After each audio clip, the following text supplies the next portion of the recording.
All right, so welcome everyone. Thank you so much for joining us tonight. Tonight we are hosting the Ride On Reimagined webinar to talk about the county's bus network redesign.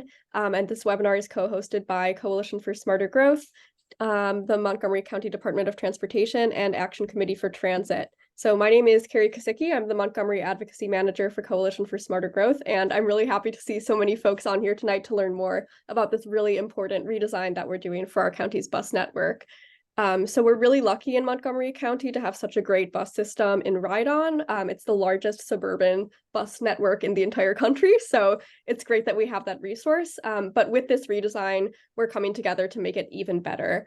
So I'm really excited to have some folks from Montgomery County Department of Transportation here tonight to present about the redesign. We have Amy Frieder, the president of Action Committee for Transit, as well, to share about why Ride On is so important. And just as a quick note before we get started, we have both a chat function and a question and answer function for tonight's call. So if you have any sort of like tech issue, if you can't hear a speaker, you can't see the presentation, anything like that, please use the chat function for that to reach the host and let us know.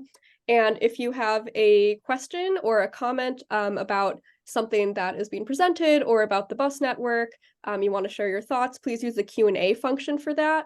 We'll be monitoring that throughout the call. So just sit tight. If you put a question in there earlier in the call, we're going to have a Q&A section at the end after the presentation concludes when we'll get to all of those questions.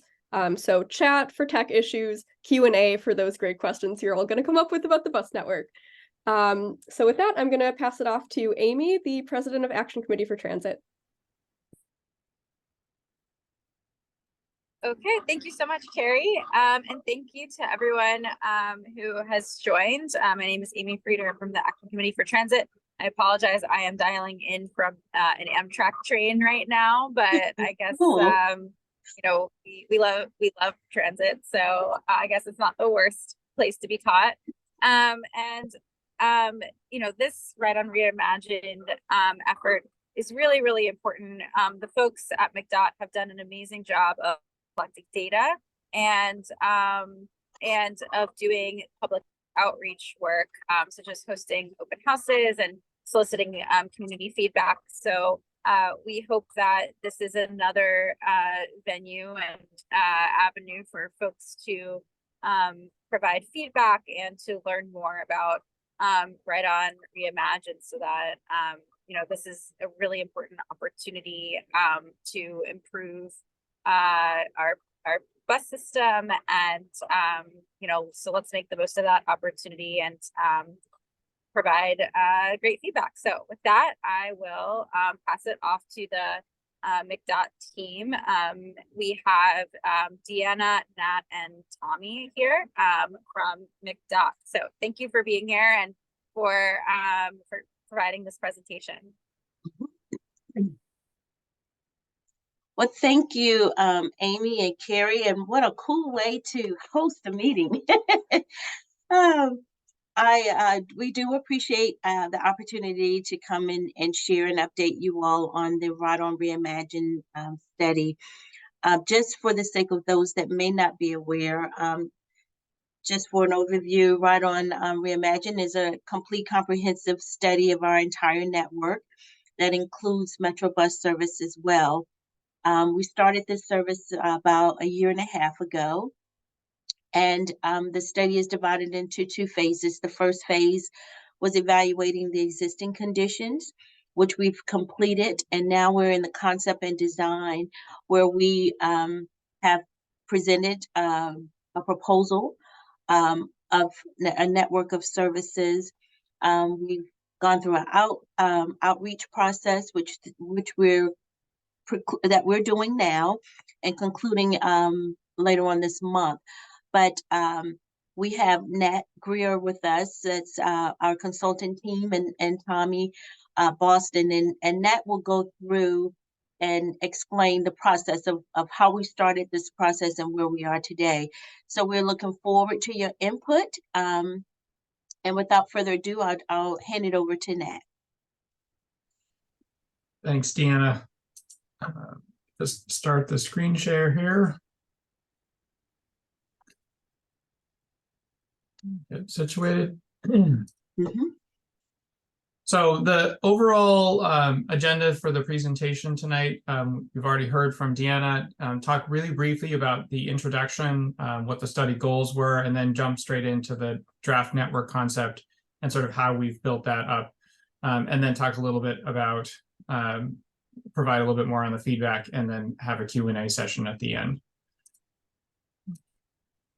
So in terms of the introduction, as Deanna mentioned, it's an in-depth look at the entire system, looking at Ride On and Metrobus, trying to understand how we can make sure that we reflect the needs, current, but then also the future needs of the community, and trying to understand what improve racial equity as well as address climate change, looking at how we can improve transit.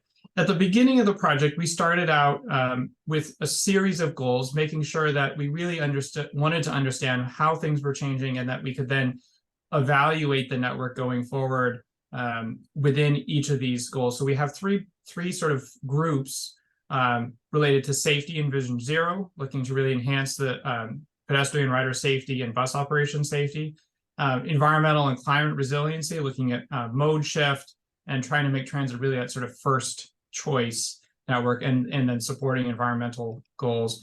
And then looking at economic development and equitable access, making sure that we have access for all users, making sure that we have targeted equity actions, and understanding how we can improve and connect, better connect areas with transit to promote economic development and overall better passenger experience. So as we've been working through this process, we've really been trying to sort of come back to these goals as a touch point to make sure we understand how the network furthers each of these. So in terms of the network concept, just sort of taking a step back, as Deanna mentioned, there was a very extensive sort of existing conditions analysis trying to understand where people live and how they're moving throughout the county to try and make sure that the bus system of the future really reflects those needs. So one of the first things we did was to look at where trips are and how they're moving, looking at streetlight data for all trips. And one of the things you see, which is not surprising, is there's a lot of traffic, a lot of movement along the 270 corridor, the 495 corridor, and the US 29 corridor. These are sort of the, there are major corridors within the county, but that we also have out of county connections to Prince George's and southern Howard County. So that was that's the big picture. And then we started to look at, well, where is their trips and what are the origins and destinations within the county? How would we want to connect people? How are people making trips? And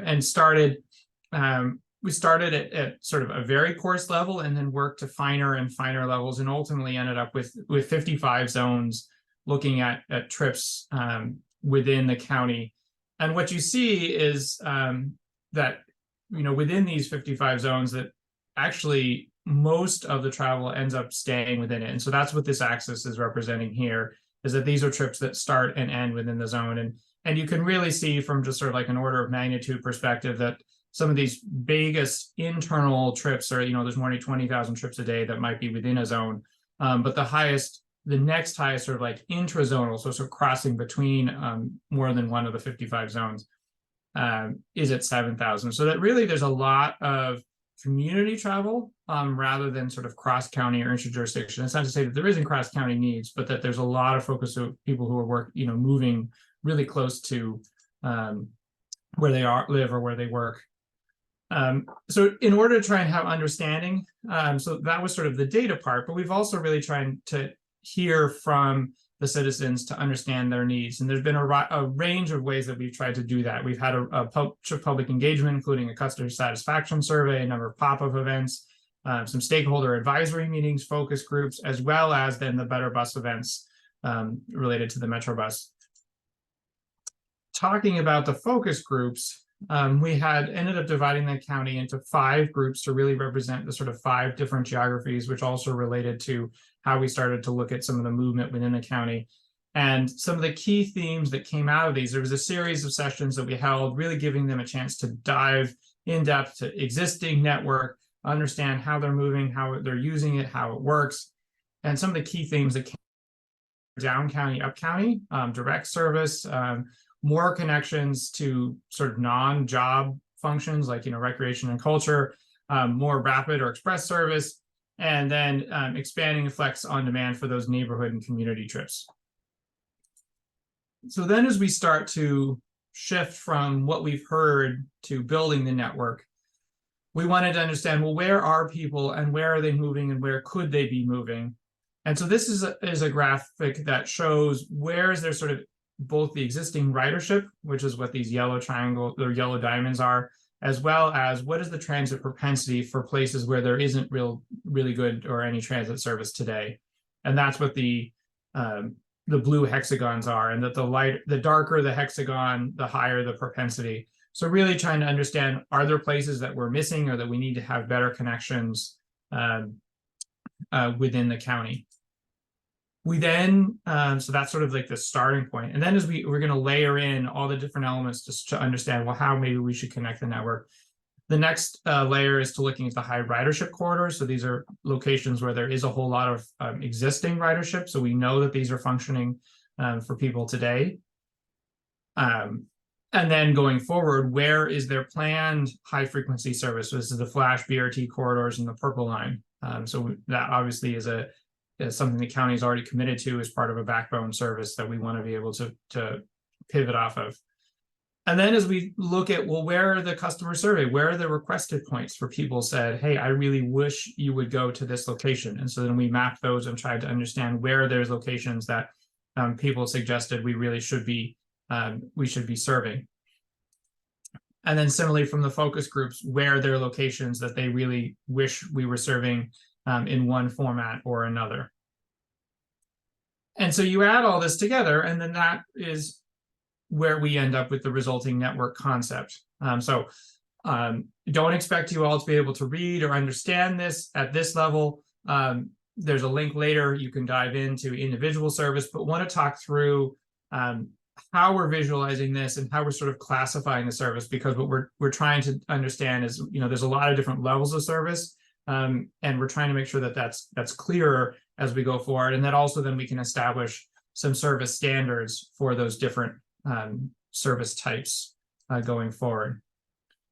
So the first type I want to talk about is we'll sort of talk about that we have BRT and local service best practice. So I think that's one of the things that is important to understand, is that there's, you have BRT on the one end of the spectrum and you have local service on the other end of the spectrum, and trying to understand like what might be best practices. So part of what we're going to talk about here, and I'm going to spend a couple minutes talking about, we did some peer reviews looking at other agencies for what their best practices might be. So in this case, you have BRT that might have a peak headway of say 12 to 15 minutes, and obviously you can have higher frequency service. But that local service on the other end of the spectrum might be, is 30 minutes, might be 60 minutes, but somewhere in that range, to give you an idea that, there's gradations of service. So if we start with the high capacity service, it's often branded. You might have dense corridors, you might have fewer stops, sort of simplified routing, and certainly higher frequencies. And so for us, that's going to be the BRT or the Flash service. And so what might that service look like? Well, we're suggesting that weekday peak service would eventually get to 8-minute service. Off peak and pretty much the rest of the time on Saturday and Sunday would be no more than 15-minute spacing between vehicles. And that you would have vehicles at relatively broad spacing, that's sort of half mile to a mile. So that's just for context. That's the red line is anywhere between 1 and 2 miles per stop, except for in downtown DC, where obviously it's a lot closer. So somewhere in between that stop spacing, more in line with like what the purple line stop spacing is proposed. But that there would also, in addition to BRT, we would have something that's high capacity. So right now, this is there's some Ride On extra service, but could also be some other Metro bus service that still could be very frequent. So it might be 10 to 15 minutes in the peak, 15 minutes weekday off peak, and then every 30 minutes Saturday and Sunday, and also a fairly long span of service starting at say 5 a.m. and going to at least 7 p.m. But that the stop spacing might be somewhat further apart, might be in that half mile to a mile, to try to allow people to get on and often not spend all their time dwelling at stops. So that's the sort of first backbone of this service. This is the Flash, the purple line, and then also the Great Seneca high capacity service, which is service that is currently in construction, will be coming online in another year or so. That is some of this express service, will be some of the first express service that the county is operating. So then you start to talk about express and commuter services. So these are similar sort of high-speed services, but potentially operating a little differently. They're not necessarily moving as many people. They're more about moving people at high speeds, potentially sort of just in the commuter period. So, in terms of best practices, talking about express, that might be in a certain context using like bus on a shoulder, but that really focused on hubs or other park and rides, might be one directional, and that really trying to understand, hey, that this is focus that's for where we have those peaks where we have people who are really trying to make longer distance trips. So when we think about what that means for ride-on service, we have, again, two types of service that we're talking about. An express service, which may have capacity similar to, or operating characteristics similar to an express, where it operates 10 to 15 minutes in the peak, 15 minutes off peak, but ideally would operate every 15 minutes at Saturday and then 30 minutes on Sundays. And again, very long span of service, 5 a.m. to midnight on weekdays through Saturday, but a slightly different stop pattern in that you might have typical bus stop spacing of an 1/8 to a 1/4 mile at, say, the start and the end of that service, but that you'll have portions of the service where you might go 2+ miles between stops. So this is more like, for those of you familiar with the commuter bus service that MTA operates, is somewhere between the express and the commuter service. And then similarly, you would have a commuter service, which is really focused around weekday peak. This would be more likely through every 30 minutes, but only operating weekday peak, and then would not likely be operating the rest. So this is really focused on those locations where you have people and there's a demand associated with jobs and sort of traditional start and stop times, but that the service demand doesn't warrant the rest of the day. And so when we look at that, there's a series of express routes here, which are in blue. And one of the big changes is that we're suggesting sort of some cross-county routes that would, say, start at Silver Spring and head up to the ICC and over towards Shady Grove, and also express routes along 270 down towards Bethesda, and then ultimately also something that would head across express and commuter service that would head across American Legion Bridge. In terms of the commuter service, as I said, this is really the sort of peak period service only, and this is focused more along 270, trying to provide alternatives for folks either within 270 or along 355, ultimately sort of moving in and around. And then the last fixed route service that we have is your local service. So that's sort of coverage, right? It may be circuitous, it may have irregular street networks, but really the idea is that you're trying to connect to more frequent service. And so it's trying to serve as many of the neighborhoods as possible. And you're typically going to have longer headways. It's certainly more than every 50 minutes. It might be every 20 to 40 minutes. In some cases, you have service that's, every hour. So the goal, though, for Ride On is that we would have our coverage service could be as frequent as every 15 minutes, could be as infrequent as every 30 minutes in the peak, but that we would really have a fairly, high level of service standard for where we were providing service. And that then it's 30 minutes the rest of the time. So you would have no more than 30-minute service. And again, a fairly long span, starting as early as 5:30 on weekdays and running till 11 p.m. 7 days a week. And your typical stop spacing that you would see today, 1/8 to a 1/4 mile service. And so that's really the bulk of the service that's out there. And a lot of this is the service that you have today.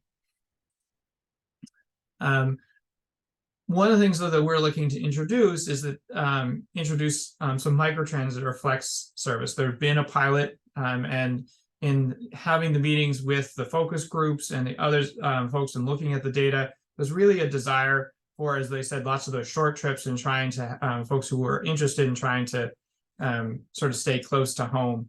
And the key thing about a flex or microtransit is that there really is no fixed route or defined schedule, and that it's a function of really more of wait time, which is a function of how many vehicles you might have circulating. And that there's a couple different ways that you can provide that service. And one of those is more sort of a flex type service where you have a portion that's fixed route.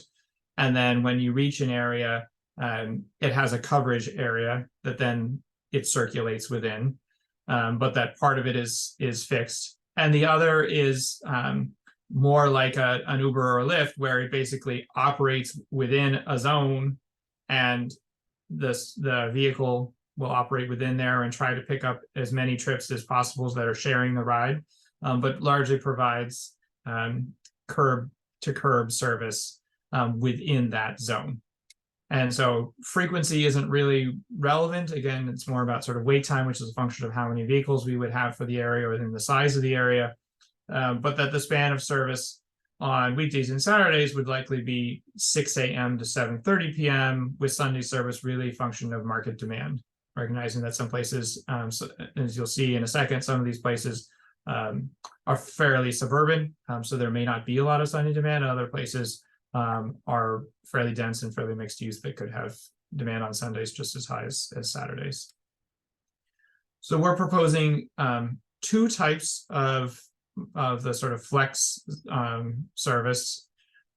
Most of it is in these flex zones, which operate across the county and provide, as I said, that sort of curb to curb service, but then also suggesting that there would be two other of the sort of fixed flex type service that would come out of Germantown, one over to Poolsville and other up north, and that you would provide to Damascus, and that these would have a fixed portion where they come in and out of Germantown and the hub there, but that when they reach the destination, they would circulate within that destination. So again, providing connectivity for people in those communities back to other parts of the county, and then at that point connecting to the higher frequency service.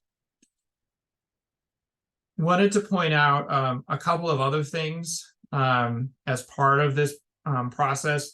As I mentioned, we heard a bunch about that sort of cross-county need for movement that can be really challenging today. I mean, part of that's just a function of the road system that we have in the county. But what we have suggested is a number of new east-west routes. So some of these are express, some of these are more local service, but providing a range of options from the BRT, this is the sort of Randolph Road BRT, to the express service that I mentioned, to some other cross-county routes, but really providing an opportunity at different ladders, northwest, southeast, to be able to try to cut across the county in a way that's pretty challenging to do today. At the same time, you know, anybody who's tried to move between different ends of the red line knows that that can be very challenging, particularly if you're in mid-county. And so working both within our service, but then also looking at the changes that WMATA is suggesting for its service, try to really create sort of a better X so that you can go from points north as far north as Olney and come over down towards Bethesda, and similarly from Silver Spring up towards Rockville, to really try and provide better connections than exist today. One thing everybody always wants to know is, well, where's my service? Where's it going? Is it coming? Is it going? So one of the we have the map here that shows, well, where are the segments today? That the green is segments that would be adding service, and then blue is current service, and then red is eliminated service. And in general, most of the places with eliminated service are within a flex zone. And a lot of that has to do with, as we did the operations analysis, both there are places where buses are traveling today that it's really hard or dangerous for those buses to be on neighborhood streets, or they're not designed to be there. And so it's challenging for the operators. It's often challenging for the neighbors who live with that bus route. So we try to accommodate some of those, and then the idea being that the Flex is a much smaller vehicle that can travel within those areas, and get into those locations. So that's the overview. I've tried to go quickly, since I'm sure that there will be some questions in terms of opportunities to view the network. I think we've pasted some of this into the chat, but if you go to this website, there's a link that takes you straight to the network that'll allow you to play with it, turn on and off, see all of the proposed routes, all the existing routes, and what they look like in terms of, as well as what the flex zones are. As we mentioned, we're looking to accept comments on the network concept through November 15th, at which point we then need to start moving forward with trying to review all the comments and then start to work into developing what a final recommended plan would be and an implementation plan. So I think with that, I'm going to turn over to the Q&A.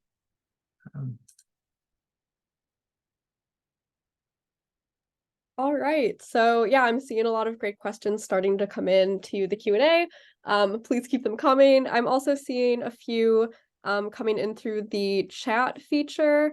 So if it's possible, if you realize you put one in the chat feature and you meant to put it in the Q&A, as the host, I'm not actually able to like copy your question over. So if you could do that, that would be helpful. But I'll try my best if I see something in the chat to read it out to the Ride On Reimagined team.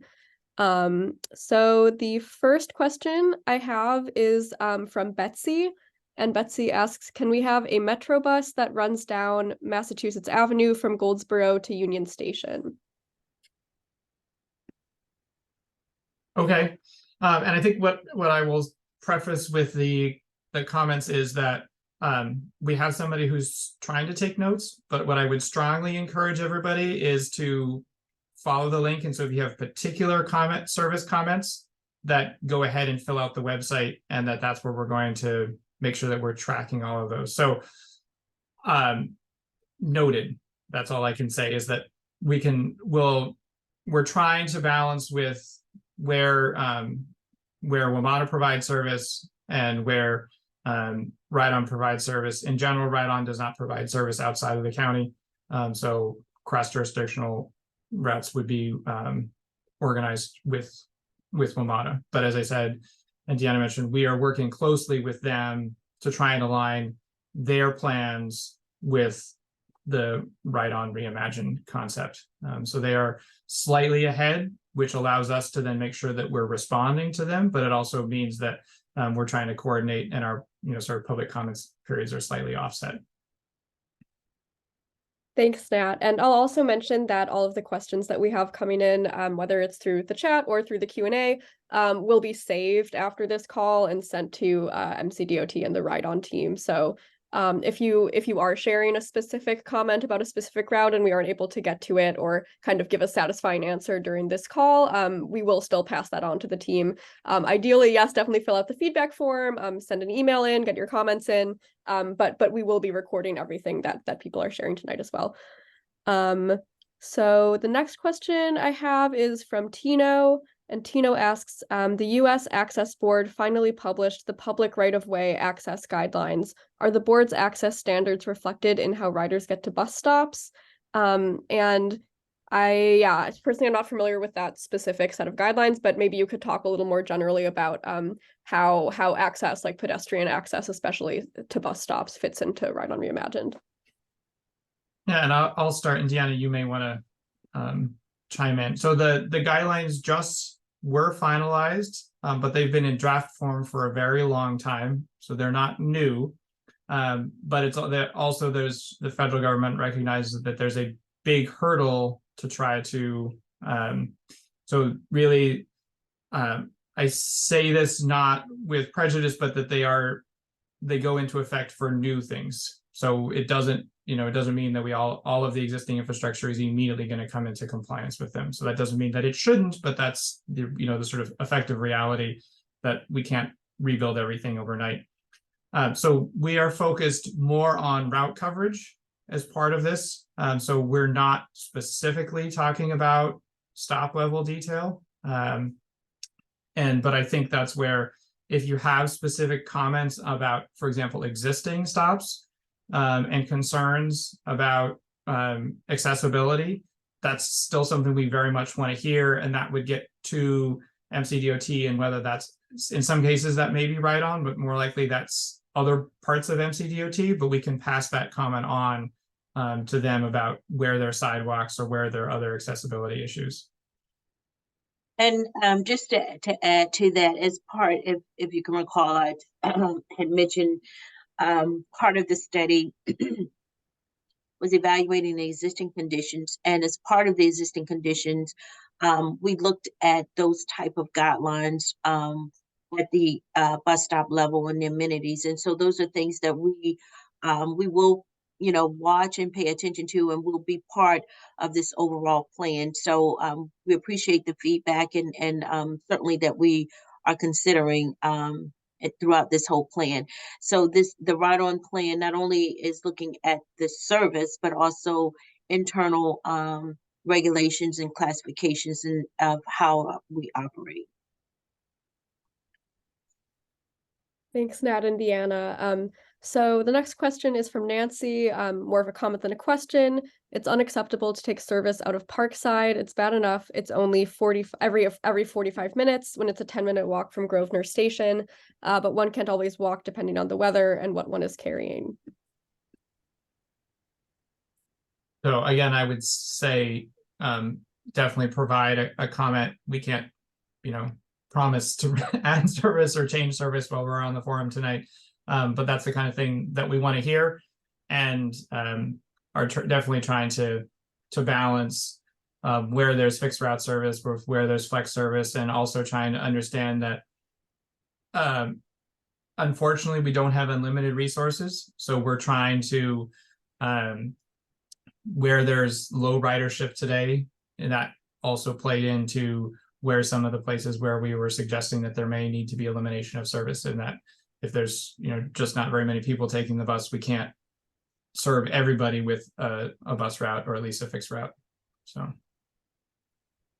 thanks. So our next question, and forgive me if I mispronounce any names while I'm reading people's questions, from SA or SSI, will all existing bus lines be maintained? The short answer is no, but that for the most part, when you look at the routes that are eliminated, they're all replaced with flex zones.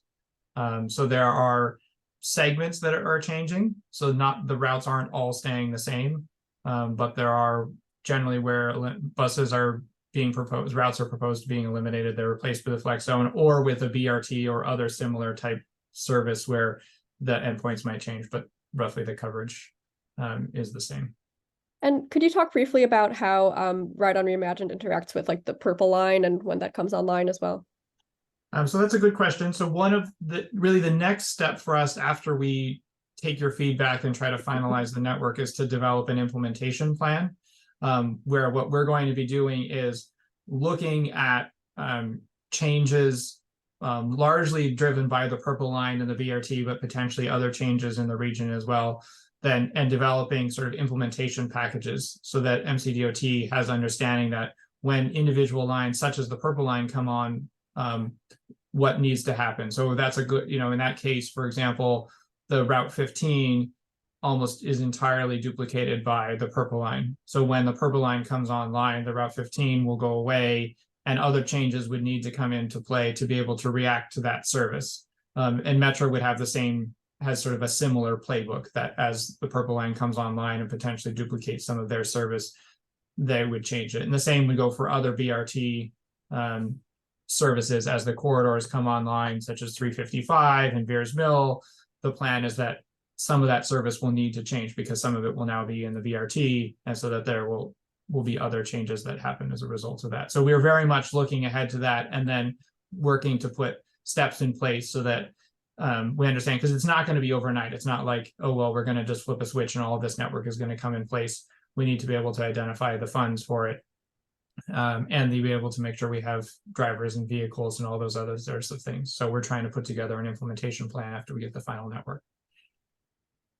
Great, thanks. And I'm going to ask a couple questions in a row here because they're related, and one I think you kind of just answered, so I'm going to share it and read it out. So Suzanne said, obviously the Purple Line and the Flash BRT lines will be coming online over a number of years. Will the complementary lines wait until those systems are constructed? I think the question here is, will there continue to be service on the lines that parallel those until they're built out? And I wanted to share the last part of Suzanne's comment, which is also it is much easier to wait 15 minutes for a bus if there are shelters and safe surroundings. And then I also wanted to combine that with Donovan's question, which is, what is the time frame to implement Ride On Reimagined? So you kind of already addressed that, yes, a lot of the lines that parallel, Purple Line BRT future service will be staying in place until those services come online. But can you talk about kind of like the timeline of implementation? Yeah, and I can start, and I think Deanna, you're probably better suited to answer some of that. But the idea is that it's over a multi-year period, but that and some of it will be a function of just funding. And so as the county and council provide funding, we'll be able to implement it.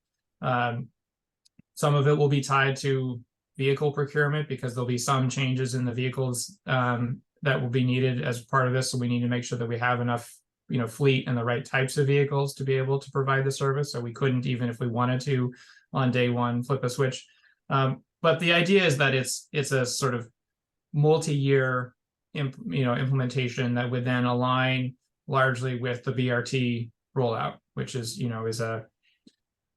I forget, over the next 8 to 10 years, that the idea that the various BRT lines come in place, and some of those would be in a few years, and then some are in stages beyond that. And so, but that BRT is going to drive a lot of it, and then there are other parts of this which can happen immediately, and so then it's a function of funding and vehicle availability.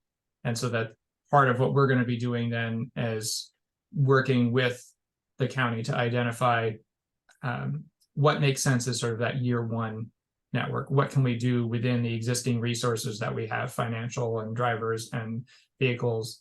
What can we do within that first year? And then sort of set up a path going forward.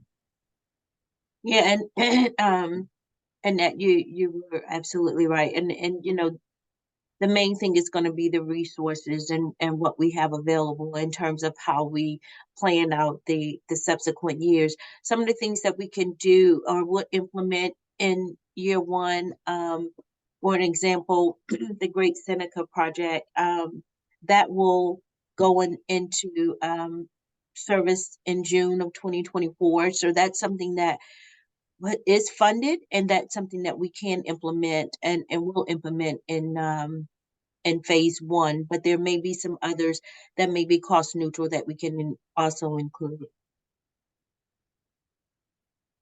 Thank you both. So our next question is from Paul, and as we go into this one, we're getting lots of great questions in the chat. Just in the interest of time, if people are asking multiple questions, I'm going to just ask one per person for now, and we'll come back to people's second, third questions if we have time. But like I said, all of these questions and comments will be shared with the Ride On team after the call. So Paul asks, most research suggests service frequency is the key to attract new ridership, which in turn is essential to get people out of cars. 20 to 60-minute frequency isn't going to attract new riders, and 15 minutes is hardly frequent. Can we assume that the intent is to provide service to people who have no other option but to take transit? So, I mean, I think that it's a good question. I think that one of the things that, as we did the survey and we talked to the writers and other focus groups, a lot of what we heard was not necessarily about, the frequency is important, but it has a lot to do with the weighting and the predictability and the reliability, and also that not having to transfer multiple times. And so a lot of what we've been trying to do with the service is try to streamline the service so that it gets there faster. You have more opportunity for, no transfer or one transfer. And if you look at the service standards that we're proposing, they're really much, much better than the service standards today. So in some cases, it's a couple minutes, in some cases, it's a lot, and that we're trying to get away from, say, 60-minute service. There's not a lot of routes, but there are some routes today, right, that have 60-minute service. and that we're trying to get down to say 30-minute service even on the local routes on most times. And so that we're trying to move towards the sort of coverage service is better than what it was, and that those high frequency services are in the BRT is every 8 minutes, and that the other high frequency and express services is every 10 to 15 minutes, which is really falls into that. It depends on which transit professional you talk to, and they'll argue, is it at 10 minutes? Is it 12 minutes? Is it at 15 minutes? But somewhere in that range is the sort of schedule-free operation, and that folks can wander out and that they figure that they are able to pick it up, which is really as best as you can hope for a quote high frequency service. And so in this case, what we're trying to do is provide a balance and say we can't provide all the service all the time at that level. And frankly, lots of the neighbors wouldn't necessarily appreciate having buses come by that often. But that where we have the high frequency corridors, we're really on a very frequent service. And the reality is that we won't on day one, right? Because we talked about resources, we're not going to be able to achieve these service standards for all the routes, most likely on day one. We have to make sure that we have the vehicles, we have the resources. So that's where we want to get, but that it is as good or better than most of Metro service, just to put it in context. And their service standards compared with our service standards, are as good or better than what they're trying to achieve. Thanks, Nat. I appreciate that. And I think you said something really important there, which is how big a piece funding has to play in whether or not we're going to be able to build out a lot of this and how frequent we can get these buses running. So that's something I'll be keeping an eye on, and anyone who's subscribed to CSG will definitely be hearing about that from me. So glad to hear it being talked about. I will also say that if you have questions about frequency, or if you think that there are services, certain types of service, like local coverage, for example, that should be more frequent, that's a great thing to submit comments about before November 15th. And then also quickly, I just wanted to mention that there are a couple of services, and Deanna, maybe you could elaborate on this, that I know are getting a lot more frequent under the proposed Ride On Reimagined plan, especially the express buses. I think like Bethesda to Germantown right now is only like Monday through Friday and only during peak periods. And I believe the proposal in the Ride On Reimagined network is that would now be 7 days a week, and run basically all day, like 15 to 30 minutes apart. Mm-hmm. So there's definitely some routes that are getting more frequent. And like I said, if you want to see more frequency on some of the other routes, share your comments right in. So our next question is from Charles, and I will note that 5 people have upvoted this one, so it seems to be a popular one. Why don't we do more to promote the service? It doesn't help if people don't think they can ride the bus. How about putting more info at metro stations and bus stops, attending community festivals and other events to distribute info, getting into the media, placing notices, etc.?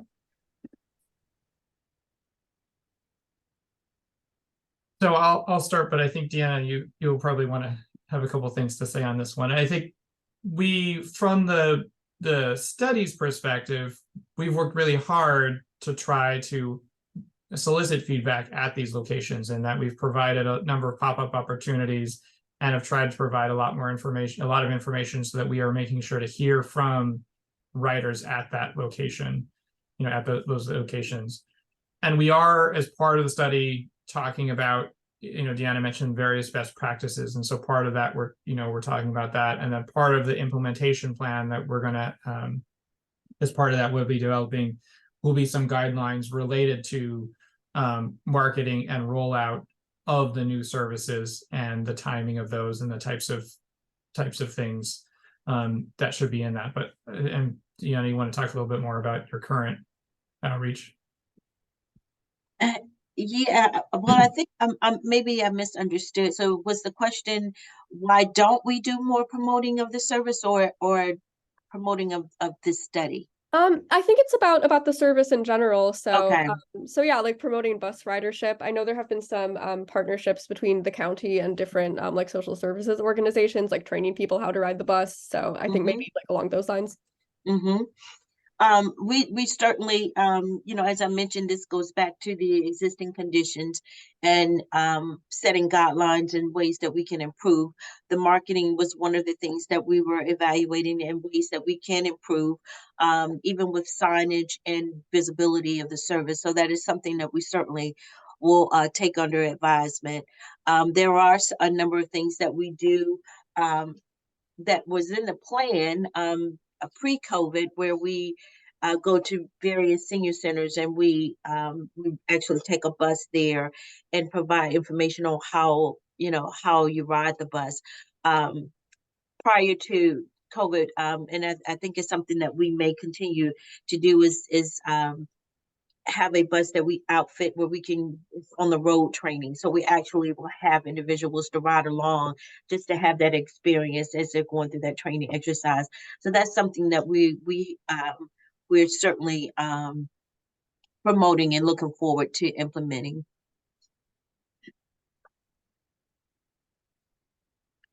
Thank you. Looking for the next question here. We have a question from Alcar. Hello, former delegate Alcar. Good evening. Will this exercise result in improvements to speed ordinary bus lines through intersections like signal priority and queue jumps? That's a really good question. Sort of. We're not, as part of the study, looking at specific locations to try to improve speed and timing. We, as part of the existing conditions, try to understand where there are just sort of general deficiencies, as well as talk about some best practices. And so then I think a lot of the TSP, the transit signal priority, is getting done with respect to, first and foremost, the BRT lines, the flash. And then there are some other pilots that MCDOT in different branches is trying to explore. So some of you may have seen, I think it's tomorrow night, there's a public meeting for bus lanes on Georgia Avenue from Silver Spring up to, I think, all the way to Wheaton. So there's a pilot that, actually, no, it's just to 16th Street, sorry. It's there's a pilot that MCDOT is looking to do with SHA very soon. And also any day now, they're going to be doing a pilot on University Boulevard. So there's some other things that the county is doing to try and improve and speed up bus service. But that was also something that, as we put the network together, tried to understand where are their bottlenecks, how are the buses getting through efficiently today. And we did that both through data, but then also trying to really talk to the operators, who live and breathe it, to say, these are places that, we really don't like being, or this turn is really hard and can be really challenging, and we really need to rethink that. So we've tried to look at it from a couple different angles, going into the network, and then recognizing that there's certainly going to be opportunity coming out of it to have specific studies. And then if I could add, as we build on the network and different services that, for instance, classifications of routes, those high capacity routes, there's a criteria that these certain things will be required. So TSP, dedicated lanes, all of those will be a requirement in order to be considered in that category. So that's one of the things that we will roll out with the Great Seneca Extra. So that's the limited stop service, almost like a precursor to the BRT, that will have those amenities, the TSP and dedicated lanes included. Thank you. So let's see. Our next question is from Carolyn. I would love to hear more about plans for increasing ride-on frequency. There are so many important and highly used routes that need 10 to 12 minute, even better, under 10-minute headways.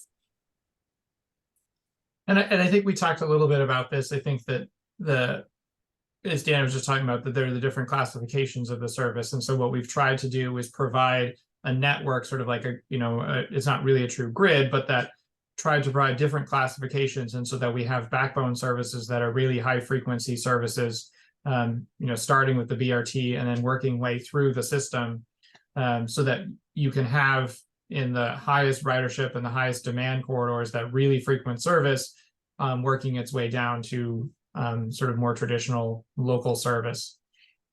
And that we're trying to establish service guidelines as part of this process that we know we aren't going to get to on day one, but that we want to get to, and that those are, for the most part, in some cases they're minimums, in some cases they're maximums, but that there's then at least we're trying to say, well, what's a really good quality of service?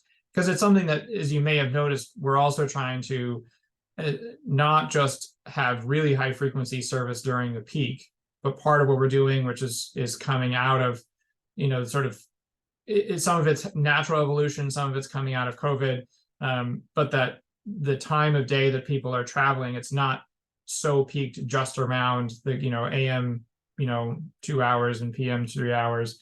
It's spread out a lot through the course of the day, and that desire to go to shopping and to go to cultural institutions and other things, folks are wanting to be able to have flexibility over the course of the day. So what we're trying to do through this is sort of reallocate resources a little bit and say, we maybe don't need to have that. You can shave a minute off in the peak period and take that bus and put it someplace else, because that someplace else that maybe goes from 60 minutes to 30, or from 30 to 20. So that makes a really big difference to have that bus operating in another location, where it has a really big impact on wait time. Whereas in these peak corridors, if we take a bus or possibly two out, most folks won't even notice, as long as there's not a crowding issue. Thanks. Another question from Tino that I'll do quickly because I think other people might be wondering the same thing. Are routes and service times being coordinated with WMATA's Better Bus redesign? Yes, we've had regular coordination meetings with them.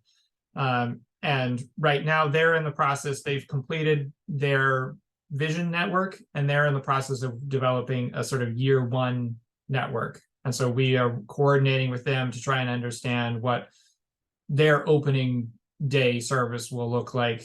And so that, again, to that question of what would the ride-on service look like, we want to make sure that there's nothing that falls through the cracks, and that we're then trying to align their service changes with ride-on service changes, knowing that once we get past that, there'll just have to be regular communication and as they move towards their vision network. And I think part of the challenge is my guess is most everybody is aware that WMATA has a big question mark with their funding right now.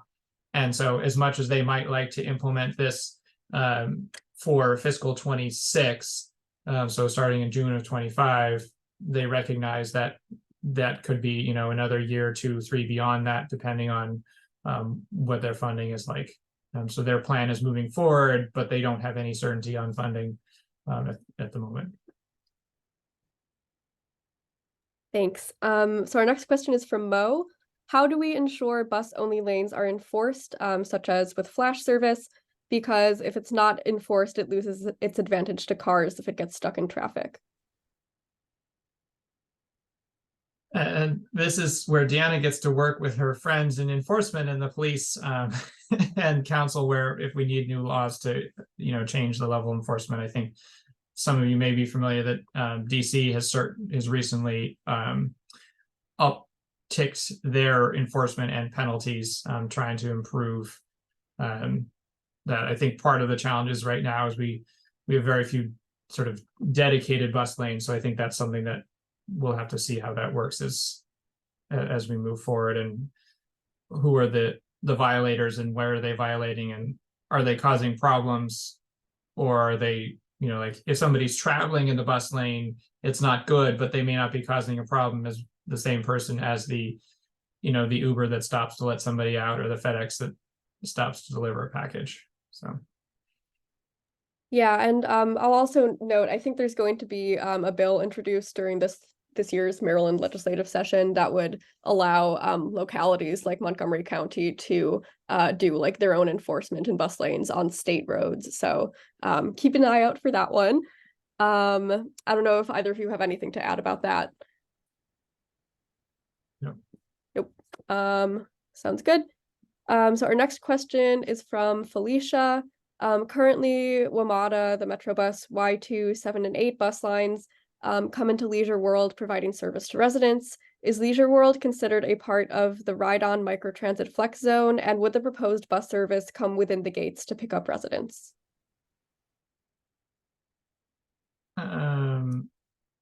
So I think that there is a flex zone that encompasses Leisure World. In general, those buses do not travel behind gates, but that's an operational, question that would have to be worked out at the time. So if there's a strong need and demand, it's something. But I don't know, Deanna, you are the one to have final say on that.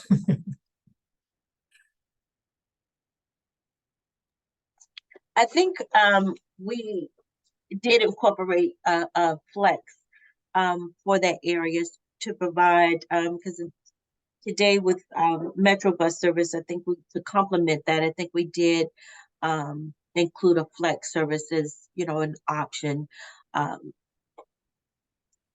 would be, feasible. Yeah, and then so on the question of whether or not the service would come within the gates, that's something that you would have to work out with Leisure World, right? And it could potentially be a conversation later in the process. So if people want to see that, they should comment. Yeah, and with the flex service, it's a little bit more accommodating than, having a 40-foot bus coming on the property. So that was something that we did consider. In fact, I think we've had some conversations with Leisure World as well with that with the flex option. Awesome, thank you. So next question from David. From an equity standpoint, and it seems like this is one about a specific route, so I'll just read it quickly. And I know you might not have like a specific answer on it, but it's essential to provide direct access from the Steadwick homes in Montgomery Village to the Lake Forest redevelopment on Lost Knife Road. The draft 64A network is really close to achieving this, but it stops short. Can it be extended to loop all the way to both ends of Lost Knife? And I don't want to, if you have anything to add on this, I don't want to stop you, but I have a feeling what you're going to say is that's a great thing to share through the feedback form.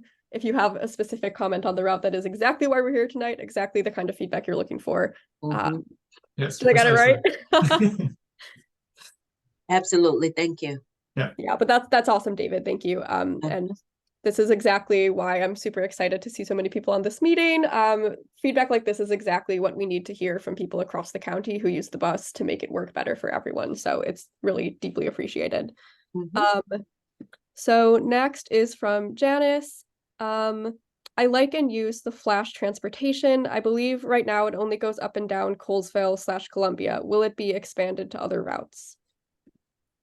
Yes, there's a whole plan for network throughout the county that is in various stages of implementation. The next route will be along Veers Mill, likely in 27, followed by Maryland 355, which will likely start operation in 2028. But the BRT service, there's a whole program that we are coordinating with that is looking to implement across the county, and they're in various stages of implementation. So those, if you look, there's a separate BRT page that the county maintains specifically about BRT, so you can go and provide view that network and get status updates on all the individual routes on that page.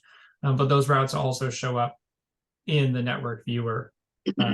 If folks can see them, they are the 500 series for those who have a network viewer open. Those are the BRT routes. Great, thank you. So I'm gonna circle back real quickly. We had a question about flex zones and how they would work in like Leisure World. In the plan, it's expanded to I think from right now there's like 2 pilot flex zone areas to 17 in the concept network. So we have a question from Paul. So on-demand transit is controversial given questions on whether it is really cost effective. What went into Ride On's analysis of why this would be cost effective here in Montgomery County? So it's a good question. I think what we tried to do is we look at that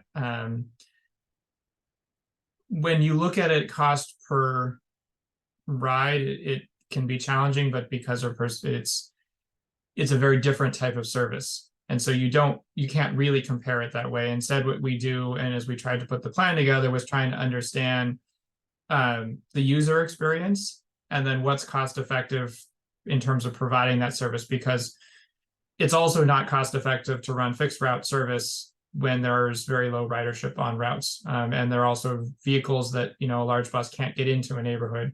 So what we were trying to do was really balance that level of service, that access to jobs, and overall county equity.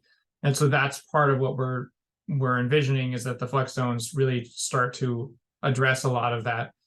The other thing that gets that's complicated, that's really more of a funding wrinkle. So it's something that as taxpayers, it's a general savings, even if it's not necessarily savings to the county. But that when you have a flex zone, for example, those are people who might be using Metro Access, because Metro Access provides that curb to curb service, paratransit service for people who can't get on or can't get to, whether it's Metro Bus or Ride On or any of the other providers in the greater area. And so they provide that, and those rides are very expensive. And so in this case, by providing a shared ride, a microtransit flex zone, most of those people will be able to use that service and use that vehicle. And so that they will be able to use then the regular service that's out there. And so we're envisioning that there's a lot of people who then have a better service because they can do a day of, schedule it, like right then, and say, hey, I want to go from point A to point B, as opposed to Metro Access, which is something that you have to schedule in advance. And that then they'll be able to do it within that and have a much shorter wait time. So that it's a lot about that overall experience, and then trying to understand what the cost is for the system. And so that then trying to be able to say, well, what is the total cost for the system? And can we do this at a roughly zero sum or at some level of premium? And what is that premium? And is that premium acceptable to the county? Thanks, Nat. Deanna, If I could just go ahead. Yes, I was just going to ask if you had anything to add. I was just going to add a little bit. If you can recall the slide that showed the diagram of the the patterns and the travel patterns within the communities. So when we took all of that into consideration with the feedback we did, the data analysis that we came up with, and with that outcome of the community travel patterns, the flex service is more conducive to address those needs. So that's another reason why you see a lot of the flex zones proposed, and we looked at the data that we received and the needs. Thank you. All right, so our next question is from Michael. Will the proposed Maryland 141 Rockville to Silver Spring route be faster than what is currently available? And I think that the question here is like the current options you have when traveling between Rockville and Silver Spring. Yeah, and the 141 is roughly the Q routes. So I think we can't really say. There's a separate vision that Metro has is looking at that. There's actually the proposal, if you look at it, it's a 2-layered system they're looking at now, where they might have some additional service that's provided there. So I think in the form of a express, so they might have a local service and an underlay. Right now, again, that service is still local bus service. It's not BRT, so there's no TSP or anything that's proposed associated specifically with that service. There may be, the X is a skip stop type service that could be faster. I think that the main change will be in when the BRT comes online in a few years, and that will be much faster, and that will have all the things we talked about is satisfying a definition of a bus rapid transit. So that will be much faster, both in terms of the vehicle, the infrastructure that supports it, the off-fare boarding, off-fare payment, all of those sorts of things will provide a much faster service. So it's not even clear, for example, we've had, as we're talking about communications with Ride On, it's not clear that that service will ever come to be the way they've proposed it, because it may not need to be there, because by the time that they would be able to implement it, the BRT would be in place. So Thanks. And I'll just highlight that again quickly as another one that would be great to share in the feedback form and in your comments due November 15th to Ride On Reimagined. Next question. Let's see. This is a comment from Nock about wait times. If there's 20 minutes between buses, then riders will wait an average of 10 minutes. So I think that's another comment about frequency. And we have a question from Chris. Tell us about coordination with MCPS, especially middle and high school students and parents without cars. It's a good question. I think what we've tried to do as part of this is really understand where the activity centers are on campus, and that could include schools, that could include rec centers, and try to provide service there.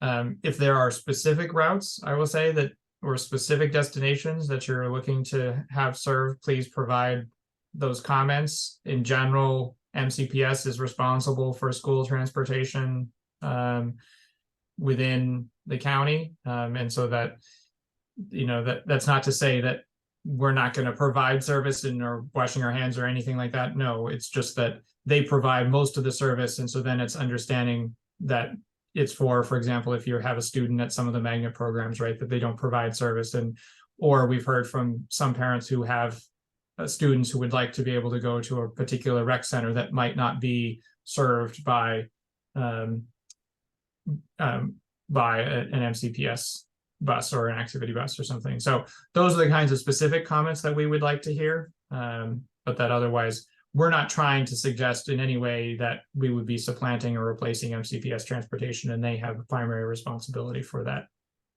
the service of getting us from their houses to the school and home again. Thanks. Deanna, did you want to add anything?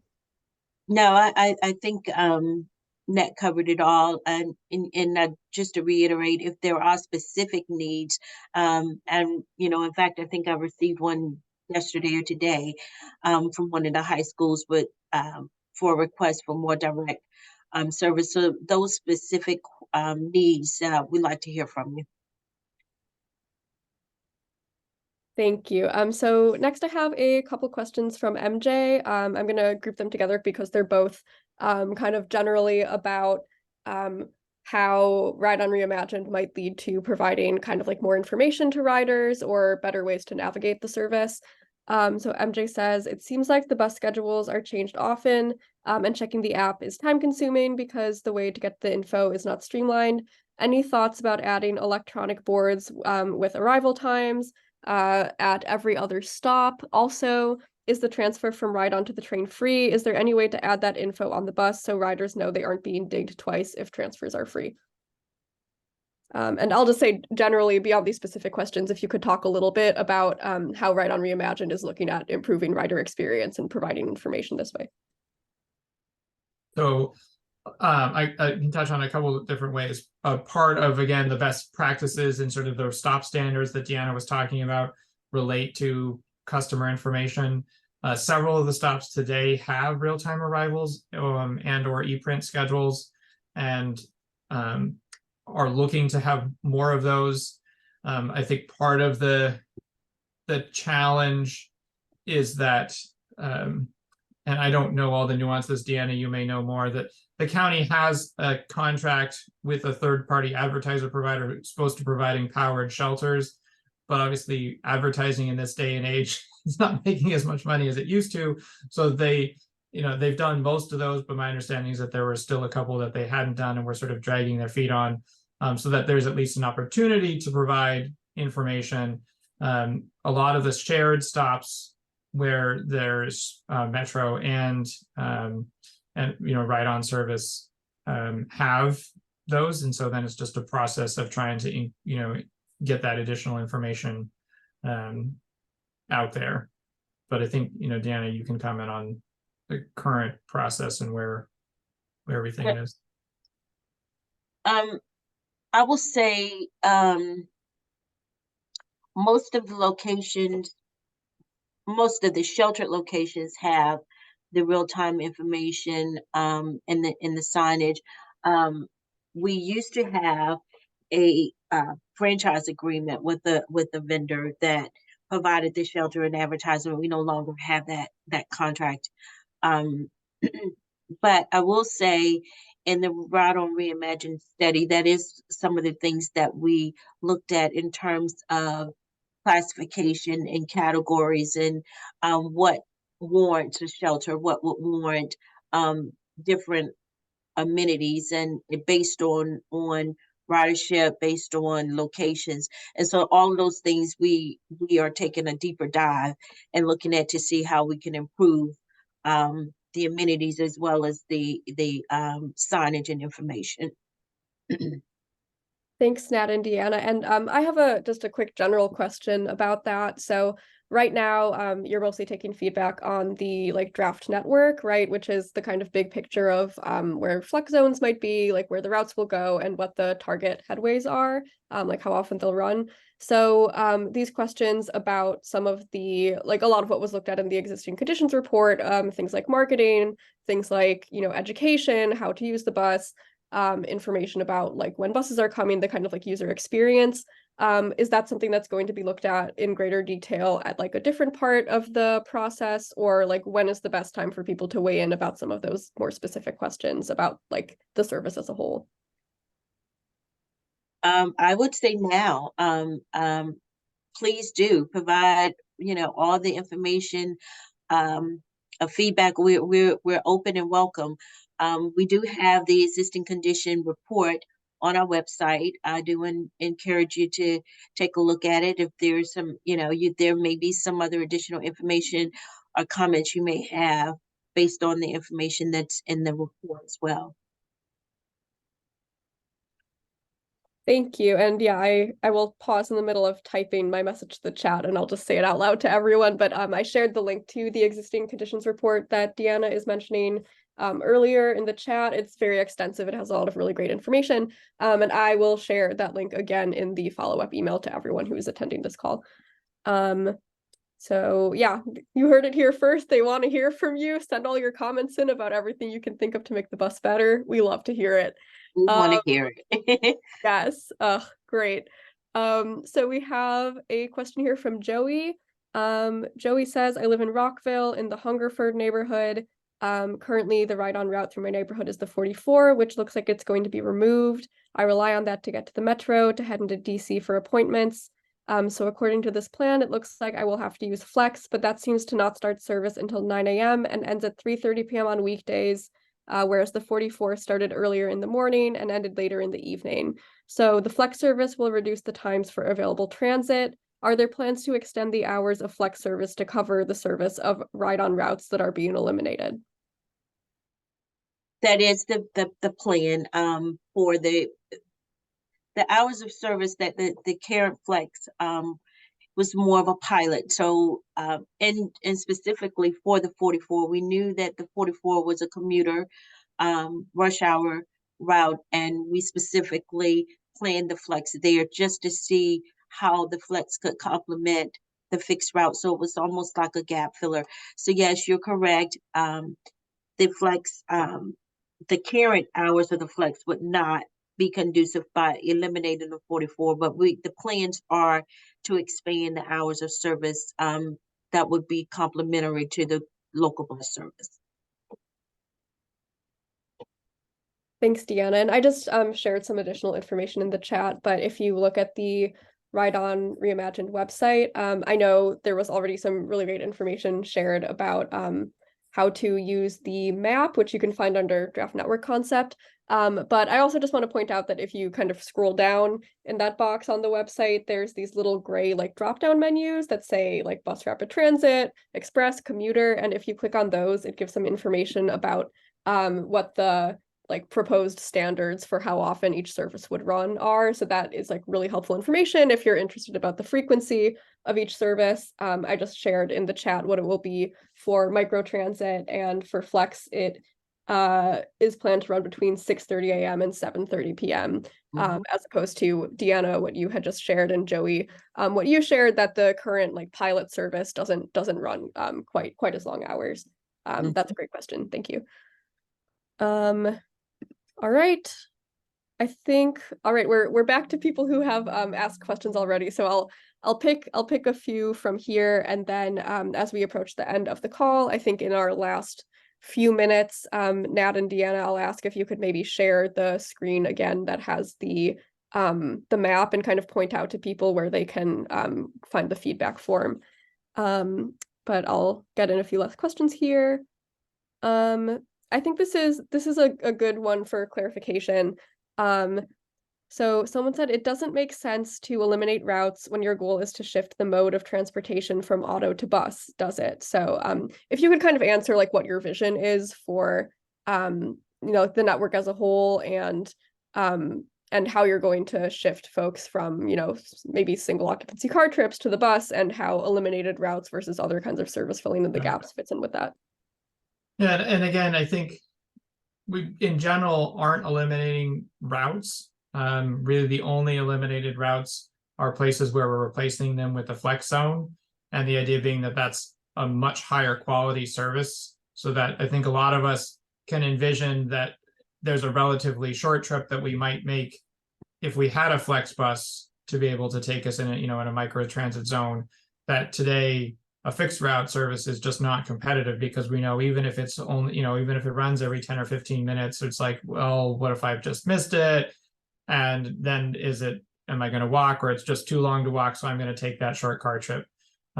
So the idea is that by trying to create a lot of these flex zones, then we can provide a much, you know, higher quality service, and try to replace a lot of those short car trips, which just really aren't, you know, well served by transit today.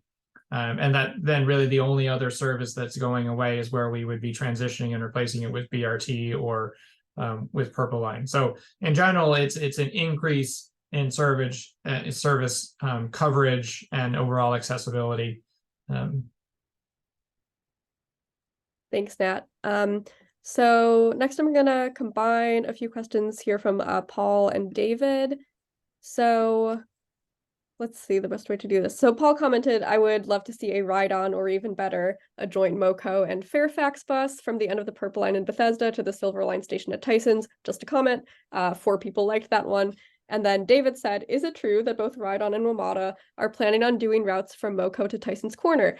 As a former Tyson's commuter, the metro connection is way too slow. Buses in an HOV lane could single-handedly solve traffic on the American Legion Bridge.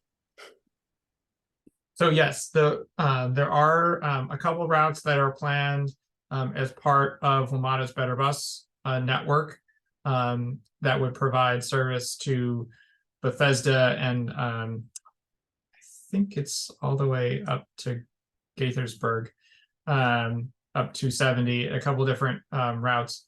I will say that they are expensive, and they were going to be partner routes, so they may not be coming in, you know, Metro's year 1 network. But that's again something where we would certainly want to hear from folks if they feel like that's important. And that's also Metro has asked us to pass any comments that we receive that directly relate to their service on to them. So again, we can, you know, provide additional comments, but Ride On was not proposing to operate those, but yes, there are a couple of different routes that have been proposed. Yeah, and just if I could just add that, so there are plans, and actually in the first year, I believe it's Fairfax that will be the operator that's planning the service. They've already ordered the buses, and they will be the operator initially. Not to say that eventually may be a Metro bus service, but there are definitive plans to start that service from Tyson to Bethesda with a stop at Montgomery Mall at the Montgomery Mall Transit Center. And do you know which route that is, like what the number is in the proposed network? Oh, I think that's Maryland 240 Okay. is well, I think the service Deanna was talking about is a little different, but there are a couple. There's a Maryland 240 route, and there's Maryland 442 routes, so that are shown. So again, those are still, I think, in design and discussion, but the idea being that there would be at least a couple different services that would cross the American Legion Bridge. Great. right. So there are two separate ones. One would be in Fairfax, and the other is, like you mentioned, is the Maryland. Yeah, what was it, Ned? I'm I sorry. think it was the Yeah, 442, which was 240. Spring Hill, all the way up to Shady Grove, I think is what it looks like on the map right now. Right, City Grove. Yeah, you're correct. Yeah, and this is another great place to make a plug for if you have a service that you want to see. These things cost money, and we have to make decisions about like where our resources go, not just within the Ride On system, but as a county. And so if there's a service that you really want to see, get your comments and tell everyone you want it, and make sure that it's a priority. So I'll do, let me see how many are left here. I think three more quick questions. Will routes be adjusted once the Lake Forest Transit Center moves west towards 355? Yes, is the short answer. There are there's a number of things in play right now related to BRT and other things that have not been fully reflected on this map. So yes, the idea is that as they change, that's the beauty of buses, that we can adjust the routes a little bit. All right, and one more question here from David. It's harder than it should be to get from Shady Grove to Glenmont. Growing up, my friends and I, before we got our licenses, struggled to bridge that gap. Maybe it needs an express route. So noted. I think that there's some of the BRT service will also help that going forward, insofar as there will be service down Veers Mill, down 355, up Georgia, across Randolph. And then some of the other there's some of the other commuter services that are proposed. There's one of the express services that would also do that and go to the ICC and the Park and Ride, which would then allow you to potentially go south instead. So it's definitely something that we're thinking about, is how to get cross-county mobility in mid-county and even towards up-county, recognizing that not everybody lives down county and or wants to go down county just to be able to go back up county. All right, thank you. And then our last question from Carolyn: what are the best ways to advocate for Ride On Reimagined, especially securing support and resources? Yeah, I think this has your name written all over it.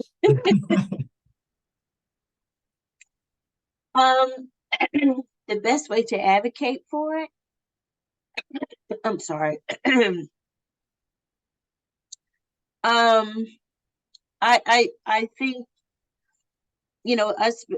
what you're doing today and providing the feedback, all of this at some point will require some kind of funding approval. And I think if we have the support of from the community and what the needs are, would go a long way. So I think the advocacy and the support would be very helpful. And what you're doing today is what we like to hear. Yeah. So I would say specifically council and the county executive will be the ones who are asked to cut the check. So you can obviously talk to the state there are separate issues about funding from the state, but most of the money is going to come from the county. So.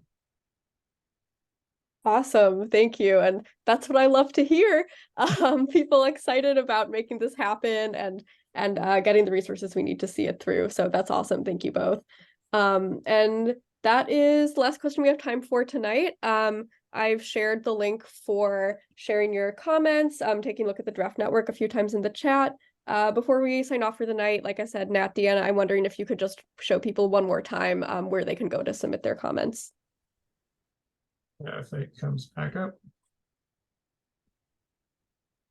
So again, if you go to the Ride On Reimagined homepage, there's a link there to directly submit comments.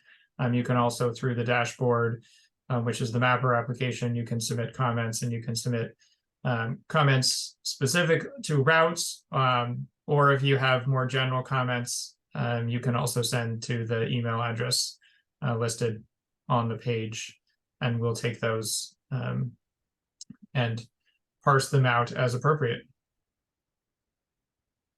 All right, perfect. And I'll just mention again that I will share the links with everybody who attended the call, links to the draft network, links to the feedback form. So you definitely will see those, even if you missed them several times they were in the chat tonight. But I just wanted to thank everybody again for being here. Thank you so much to Nat and Deanna for showing us the way through the draft network and all the work that you've been doing on this. It's really exciting to see these huge improvements coming to this really vital service for the county. So you have done your part by putting this together, and now it's time for all of us to do our part by sharing our feedback, making this the best it can be, and then following through to make sure that it's funded and built out. So thanks so much, everyone. Have a great rest of your night, and thank you for your awesome questions. Good night. Bye. Thank you.